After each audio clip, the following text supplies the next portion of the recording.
এবার প্রশ্ন করেছেন যে আমাদের বেশ কিছু সুপারির গাছ আছে, সেখান থেকে কিছু অর্থ আসে, মানে সুপারি বিক্রি করে অর্থ আসে। সুপারি খাওয়া যাবে না, ঠিক আছে? এর চাষও করা যাবে না, মনে থাকবে। কারণ এই সুপারি নিয়ে আলোচনার প্রেক্ষাপটে অনেকেই বলেছেন এটা এর মধ্যে মাদকতা আছে। মা আকসারা কাসিরুহু ফাকলিলুহু হারাম। যার যেটা হারাম, বেশি খেলে মাদকতা আসে, সেটা কম খাওয়াটা কি হারাম। মা আকসারা কাসিরুহু ফাকলিলুহু হারাম। তো আর যারা বৈধ বলেছে তারা তো বেড়িকেও বৈধ বলে, জর্দাকেও বৈধ বলে। তাহলে বৈধতার ফতোয়ার দিকে যাওয়া যাবে না, সুপারি বর্জন করতে হবে, বলেন ইনশাআল্লাহ। হ্যাঁ। এর সাথে আর একটা জিনিস বলে দিই, সেটা হলো যে আরো কিছু খাই আমরা, যেমন জয়ত্রী আছে না, জয়ফল আছে না, নাকি খান এগুলো আপনারা? বিরিয়ানির সাথে খুব টেস্ট লাগে, এগুলো খাওয়া যাবে না, ঠিক আছে? গোস্তের মধ্যে এগুলো দেওয়া যাবে না। এ ব্যাপারে আলিম ওলামার ফতোয়া খুব কড়া। আমরা জয়ফল জয়ত্রী সম্পর্কে 5-7 বছর আগে ফতোয়া দিয়েছি। এটা গ্রাম অঞ্চলে কম চলে, এইগুলো চলে শহরে, বিরিয়ানি রান্নার মধ্যে ব্যবহার করে। গ্রামেও চলে, তাই না? লা ইলাহা ইল্লাল্লাহ। আর একটা কথা আপনাদের বলে দিই, সেটা হলো, বলেন তো আগে কেউ মদ খায় না আগে বিড়ি খায়?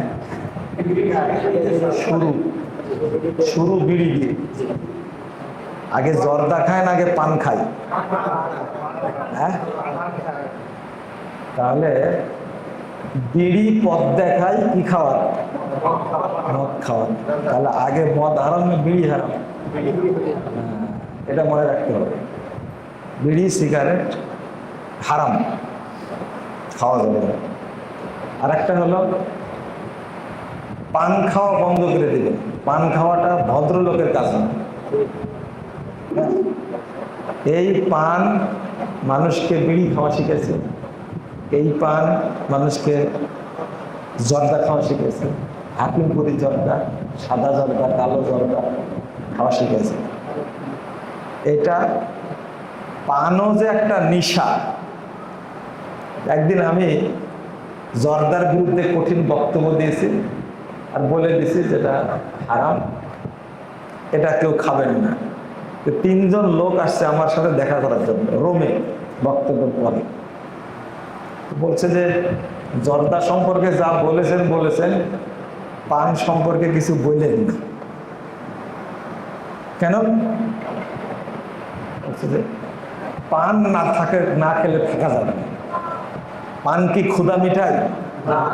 হ্যাঁ, আমি বললাম পান খাওয়াটা পরহেজগার মানুষের কাজ না।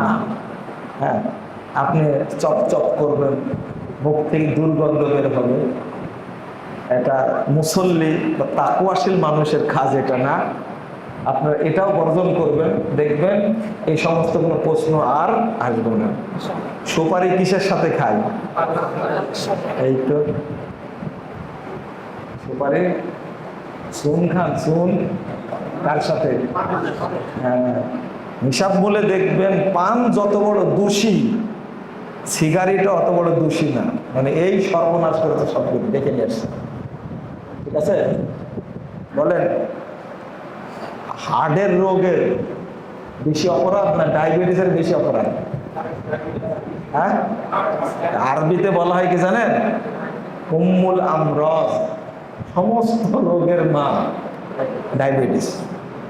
তাহলে অন্য অন্য রোগের চেয়ে মারাত্মক কোনটা? ডায়াবেটিস। ঠিক পান এইরকম সব জিনিসকেও টেনে নিয়ে আসছে। সুপারি টেনে নিয়ে আসছে ও, জর্দা টেনে নিয়ে আসছে ও, আলা পাতা টেনে নিয়ে আসছে ও, চুন টেনে নিয়ে আসছে ও, বিড়ি টেনে নিয়ে আসছে ও। ওর হলো এটা যত হারাম জিনিস আছে তার মা হলো কি? পান। এটা আগে ম্যানেজ করে, তাহলে ওইগুলো থাকবে না। আল্লাহ যেন বুঝার তৌফিক দান করেন।